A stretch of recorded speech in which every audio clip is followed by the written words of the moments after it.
Hola, querido amigo, querida amiga, familia en Cristo. Es un gozo poder saludarles este día desde aquí, desde el calor del hogar, en medio del confinamiento que estamos viviendo en este mundo.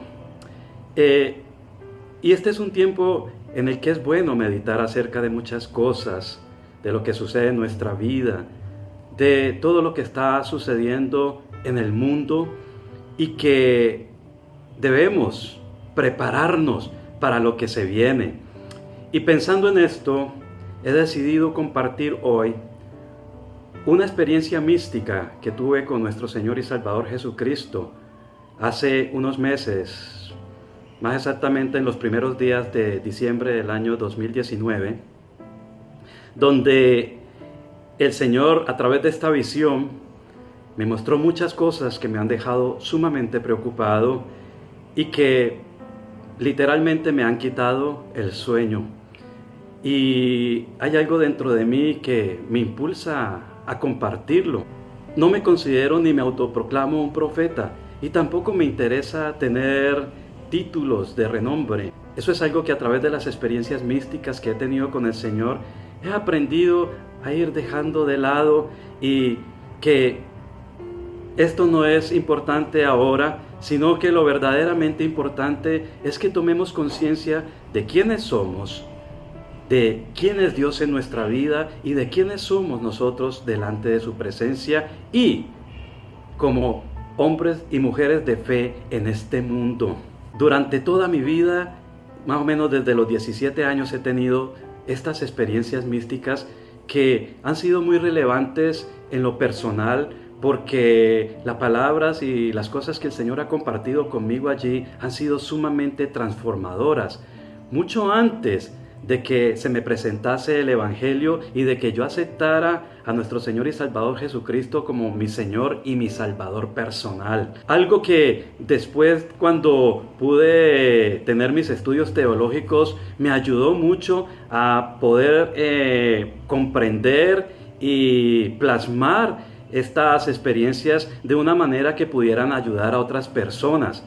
Por eso el Señor me permitió escribir, y digo que me permitió escribir porque yo, sin ningún medio, sin ningún recurso económico, el Señor pues ha hecho posible de que estos dos libros sean publicados.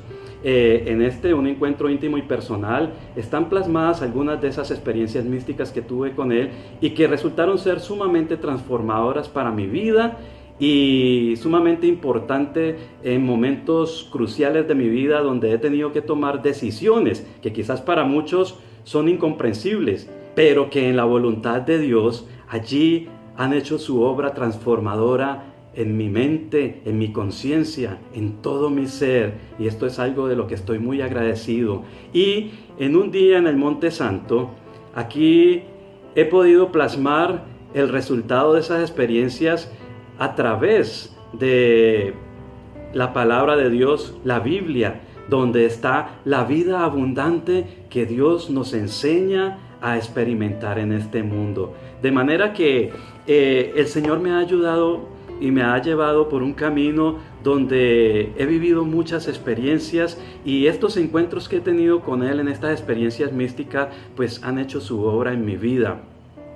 Pero nunca he querido compartirlas así abiertamente con muchas personas, porque pues para muchos eruditos, teólogos, quizás esto pudiera ser difícil de creer, pero yo entiendo lo que dice la palabra en Joel 2:28, que dice que en los postreros tiempos el Señor derramaría de su Espíritu Santo y muchas personas tendrían visiones, sueños, experiencias místicas donde Dios hablaría a sus vidas y les mostraría muchas cosas.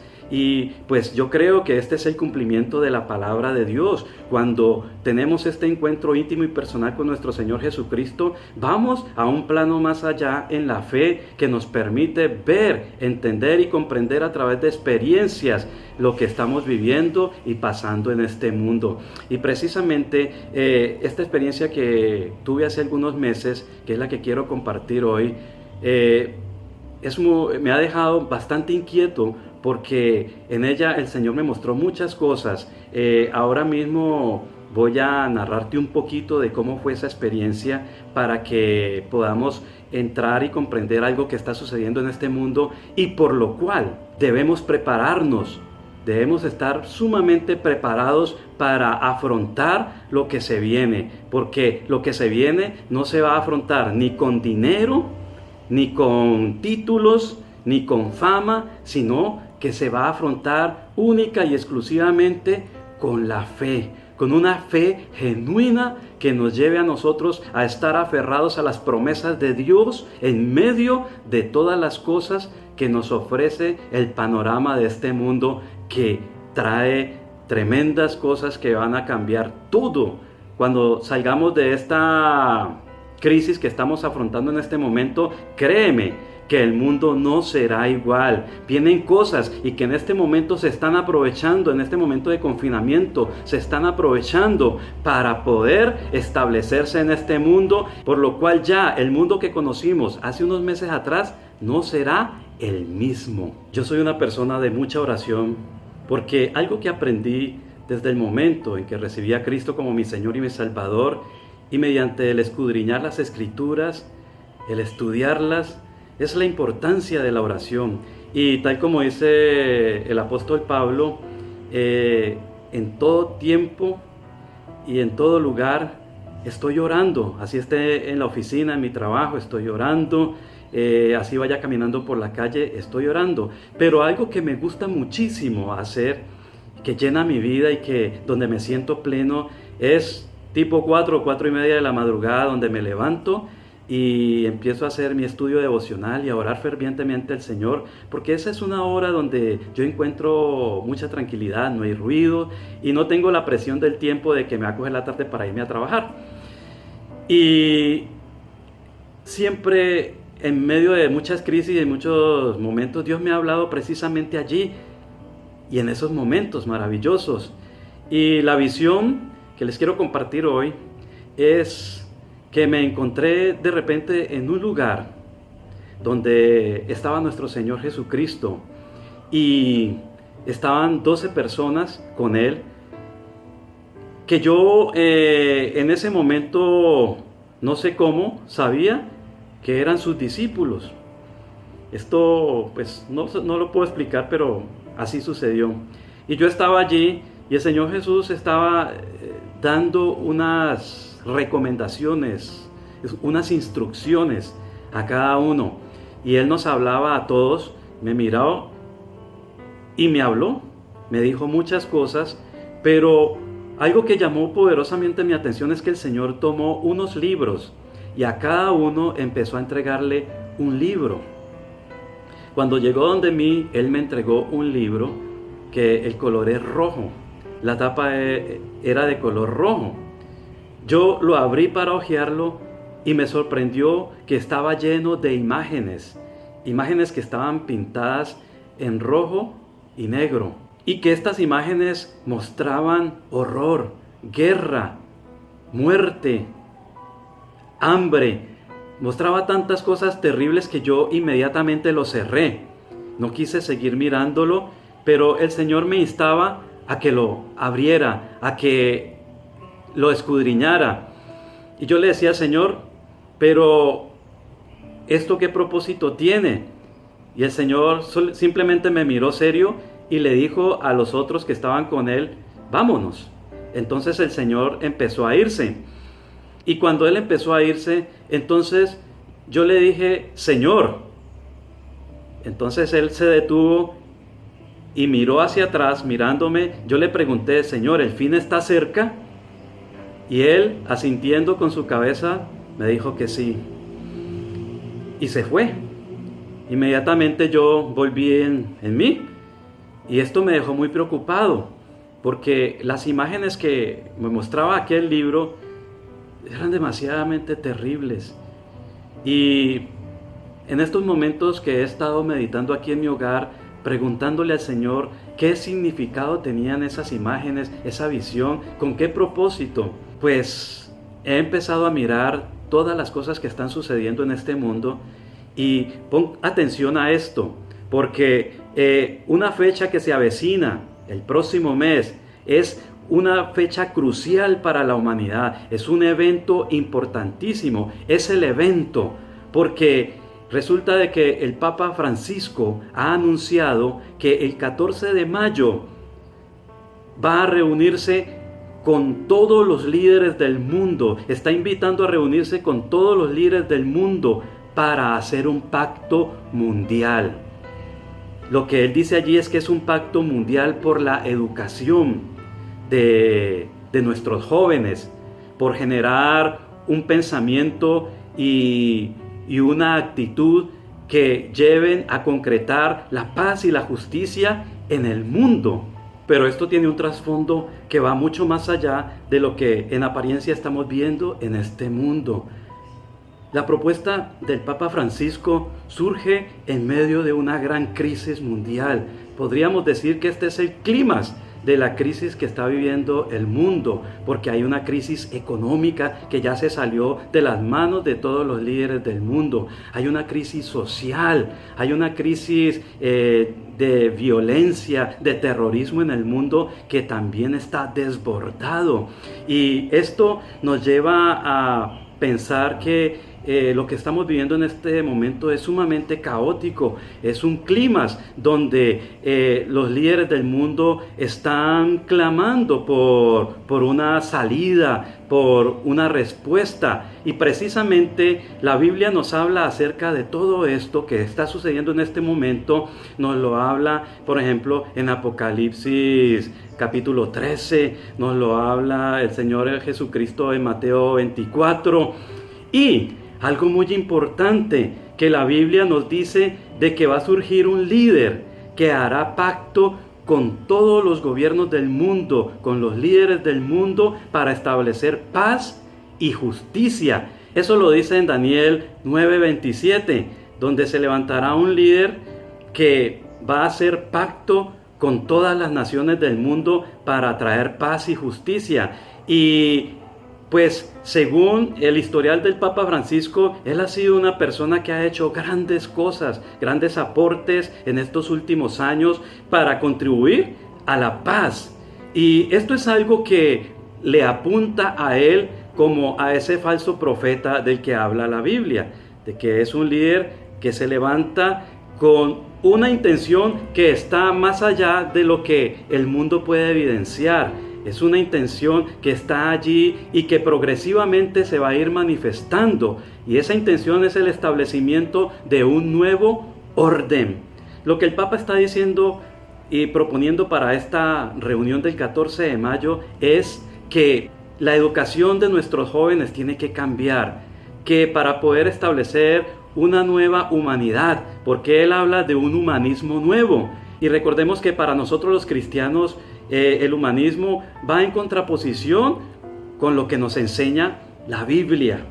Es decir, lo que es del hombre, por el hombre y para el hombre, apartándose de la guía, de los preceptos de Dios. Es decir, que lo que en este momento el Papa Francisco está proponiendo es establecer un nuevo orden a través de iniciar con una educación que vaya transformando la mente, el pensamiento de los jóvenes, de las futuras generaciones, para poder establecerlo. Y eso es así, porque para poder establecer un cambio primero hay que educar a la gente. Entonces, ¿qué es lo que está haciendo él ahora? Él está convocando a los grandes de la tierra, como él mismo lo ha dicho en sus palabras. Está convocando a los grandes, a los pequeños, tal como lo dice la Biblia en Apocalipsis 13, que dice que la bestia a grandes y a pequeños los convocó para establecer un nuevo orden, y a través de este nuevo orden tener un control total sobre la humanidad.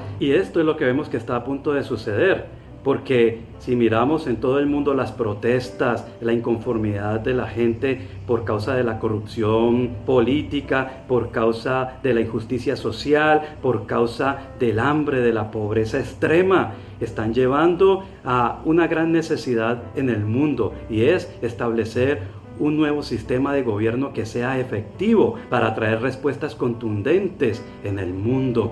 Y ahora bien, no estoy diciendo que el Papa Francisco sea el anticristo, solo lo que estoy diciendo es que su perfil encaja perfectamente con la figura del falso profeta que, según la Biblia, ha de manifestarse en este mundo para hacer un pacto global, un pacto con todas las naciones del mundo para traer un nuevo orden.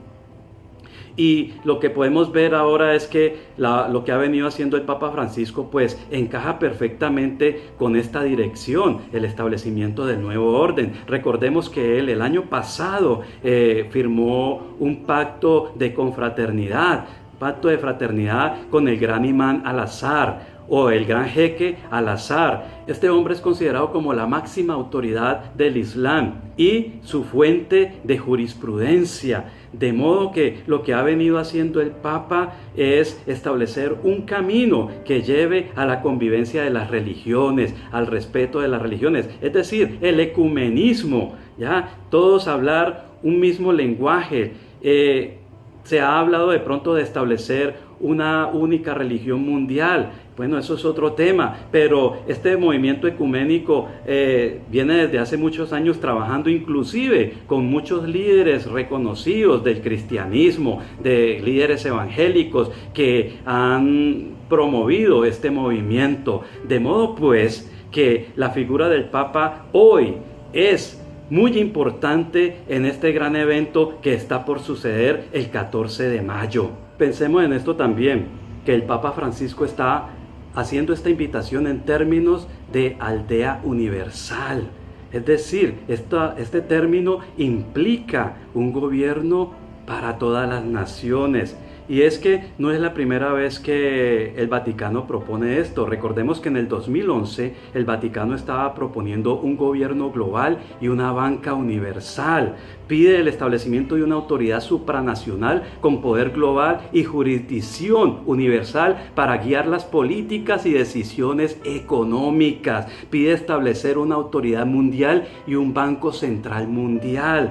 De modo que no es nuevo lo que el Vaticano está intentando hacer, y este Papa lo está logrando, está dando pasos muy positivos para que esto logre establecerse. Lo que implica un nuevo orden mundial es control total sobre la sociedad, porque hay cosas que se han salido del manejo de las estructuras sociopolíticas de las naciones. La economía ya se salió de las manos, ya la economía mundial está en una crisis tremenda, lo social, la violencia que se está viviendo, y todo esto está contribuyendo a que la sociedad se enfoque y se esté mentalizando en un cambio, y ese cambio se está empezando a dar desde hace mucho tiempo, pero ahora se está viendo que está dando pasos más grandes. Es decir, que el tiempo del establecimiento de este nuevo orden mundial se está acortando, se está acercando. Y es que ya lo estamos viendo en diferentes áreas de la sociedad. Por ejemplo, los trabajos online se han multiplicado ahora. La forma de trabajo online se ha multiplicado ahora. Ahora mismo, en medio de esta crisis que estamos viviendo, yo estoy trabajando online, estoy trabajando desde mi casa. Lo que hacía en la oficina de la empresa donde trabajo, lo estoy haciendo ahora desde mi casa. Y así miles de personas, millones de personas ya están trabajando de esta forma. Y una cosa que preocupa también es que en muchas naciones ya se está implantando el microchip para poder tener acceso a transacciones online, es decir, sin necesidad de usted cargar su billetera. Aquí en Colombia el año pasado ya se implantó el primer microchip y es totalmente controlable a través de una aplicación desde el celular. Miremos esto. Señalar el área donde se va a realizar el implante.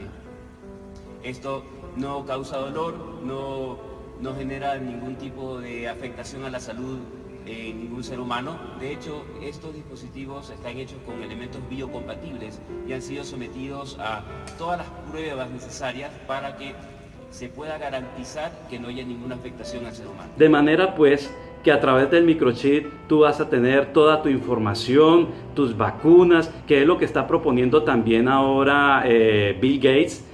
Trabajar por vacunas que quizás estén asociadas a un microchip, de manera tal que la persona que se implanta el microchip empieza a ser controlado mundialmente por las centrales de datos. Y una de las grandes centrales de datos que existe está ubicada en Bélgica, en Bruselas. Allí está ubicada esta central de datos, que es una supercomputadora a la cual se le ha dado el nombre de la bestia, porque es grandísima o abarca 3 pisos del edificio donde fue colocada. Ese edificio es la sede de la Comisión Europea, y recordemos que esta comunidad tiene los 3 poderes más fuertes de la Comunidad Europea. La Comunidad Europea está dividida en 3 partes: el Parlamento Europeo, el Consejo Europeo y la Comisión Europea. Y allí en este edificio está esta supercomputadora que maneja datos denominados petaflops, que eso es una velocidad impresionante, es una capacidad impresionante la que tiene esta máquina. Los petaflops son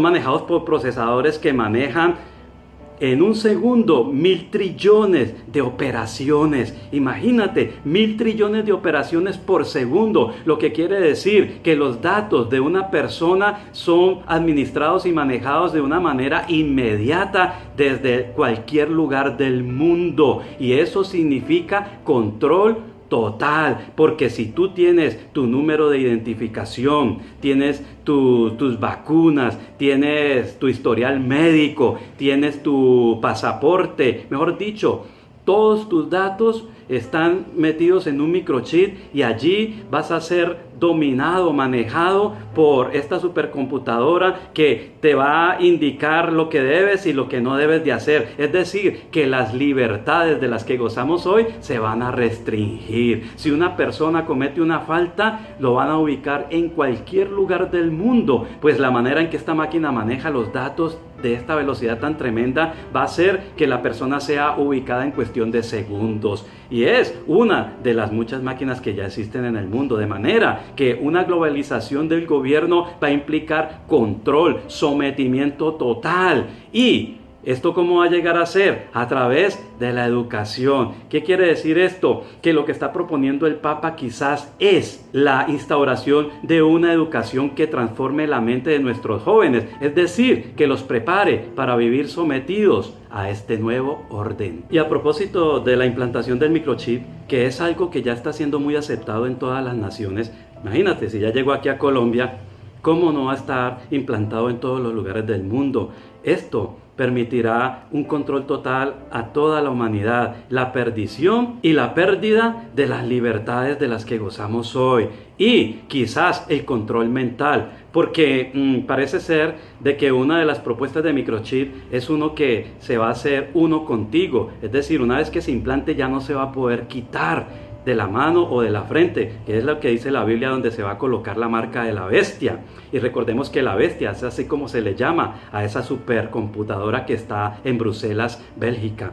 Y a la persona que se le coloque el microchip, una vez lo tenga allí instalado, será controlada totalmente. Esto quiere decir que quizás pueda llegar hasta el control mental, es decir, a la pérdida de tu identidad espiritual como creyente en Dios. Quizás porque como ahora se piensa establecer un pacto mundial entre las religiones, y si se crea este pacto, entonces también habrá una sola religión que irá en contra de lo que nos enseña la Biblia. Y mira lo que dice la Biblia acerca de la implantación de este nuevo orden, aquí en Apocalipsis capítulo 13, versículo 16. La segunda bestia también obligó a todos, grandes y pequeños, ricos y pobres, libres y esclavos, a llevar una marca en la mano derecha o en la frente. Nadie podía comprar ni vender si no tenía la marca del nombre de la bestia o el número que corresponde a su nombre. Requiere sabiduría entender esto, pero todo el que tenga entendimiento puede encontrar el significado del número de la bestia. El número corresponde al nombre de un hombre, es 666. Y recordemos que el número 6 tiene un significado muy importante en la Biblia, que es el día en que se creó el hombre. Es decir, el número 6 representa al hombre, y 666 quiere decir el hombre por el hombre. Es decir, que la propuesta del Papa Francisco es que generar una nueva humanidad, un nuevo humanismo, es decir, 666, el hombre por el hombre, es decir, la superación de todas las dificultades que tenemos ahora, simplemente sin la dependencia de Dios, porque recordemos que Él no está nombrando a Dios en esta invitación, y quizás no la nombre para no ofender a todas las naciones del mundo donde se profesa una fe diferente, de manera que este pacto mundial que va a resultar de esta reunión es el hombre por el hombre, la resolución de los conflictos y de las dificultades del hombre por el hombre sin necesidad de acudir a Dios. De manera pues que la persona que se deje plantar esta marca en su mano o en su frente estará condenado a pertenecer a un nuevo orden del cual no podrá escapar, pues una vez que es controlado, a donde vaya lo van a encontrar. ¿Tú te dejarías colocar una marca así? Personalmente yo no sabría cómo vivir en este mundo sin esa marca, porque obviamente no podría comprar, no podría vender, no podría hacer ninguna transacción, pero la palabra de Dios nos dice que el que se deje marcar estará perdido. De manera pues, queridos amigos y amigas, familia en Cristo que a esta hora me escucháis, debemos prepararnos para lo que se viene. Es inminente que el establecimiento de un nuevo orden está por aparecer en el panorama mundial y estamos muy cerca, y en este confinamiento hemos podido ver que nos han controlado totalmente o casi totalmente, porque hay muchos que andan en la calle que no se cuidan y que posiblemente se contagien del virus, pero este es el principio para poder generar un control total en la sociedad, de manera pues que debemos de prepararnos para lo que se viene. Y aquí es donde humildemente le hago un llamado a toda la iglesia, a todas las denominaciones que a esta hora se pelean por ver quién tiene más profecía o más revelación, a ver quién da más palabras, quién es más elocuente, quién sabe más teología, quién es más erudito, que lo que se viene es duro, muy difícil, y que debemos de estar unidos. Así como el mundo va a establecer una alianza para unirse con la bestia, con el anticristo, nosotros también debemos de unirnos, tal y como dice la palabra de Dios en Efesios 4. Mira lo que dice: yo, Pablo, preso por la causa del Señor, les ruego que vivan de acuerdo con el llamamiento que recibieron de Dios. Sean siempre humildes, amables, tengan paciencia, sopórtense con amor unos a otros. El Espíritu les ha unido con un vínculo de paz. Hagan todo lo posible por conservar esa unidad, permitiendo que la paz los mantenga unidos. Así como ustedes forman un solo cuerpo y hay un solo espíritu, Dios también los llamó a una sola esperanza. Hay un solo Señor, una sola fe y un solo bautismo. Hay un solo Dios y Padre de todos, que gobierna a todos, trabaja por medio de todos y vive en todos nosotros. Unidad por amor de Dios. Es tiempo de unirnos, es tiempo de empezar a tener una unidad espiritual, a unirnos en oración ferviente, en ayunos, para poder soportar lo que se viene sobre el mundo, porque ciertamente nosotros, como conocedores de la palabra de Dios y de estas profecías que nos están diciendo que no pertenezcamos al nuevo orden, que quizás por esto va a venir una gran persecución a la iglesia, aquellos que no se van a prestar para ponerse el microchip, aquellos que se van a prestar para no estar sujetos a un nuevo orden, vamos a ser llamados como disidentes, como contrarios a lo establecido por este gobierno mundial, y entonces seremos perseguidos. Como dice la palabra de Dios, habrá violencia y persecución cual nunca antes hubo en el mundo, de manera tal que miremos cómo está nuestra vida espiritual y cuáles son nuestros intereses para con Dios, si verdaderamente somos iglesia, somos el cuerpo de Cristo, o estamos divididos por esas pequeñeces que a nosotros nos parecen grandezas. Oremos. Padre, en esta hora te doy gracias por tu palabra y por la revelación de tus propósitos eternos, Señor. Te pido, Señor, por la iglesia, por tus hijos, por aquellos que han sido sellados por el Espíritu Santo, Señor, y que son tu pertenencia. Te pido en el nombre glorioso, majestuoso y poderoso de tu Hijo amado Jesucristo, que nos des la unidad del Espíritu y de una mente, que es la mente de Cristo, morando en nuestras vidas para manifestarnos en este mundo como tus hijos. Yo te doy muchas gracias en el poderoso, glorioso, majestuoso, eterno y santo nombre de tu Hijo amado Jesucristo. Amén. Sigan escribiéndonos. Y no olviden visitar nuestro blog, donde encontrarán temas que les ayudarán en el camino hacia la plenitud de vida en Jesucristo. Bendiciones.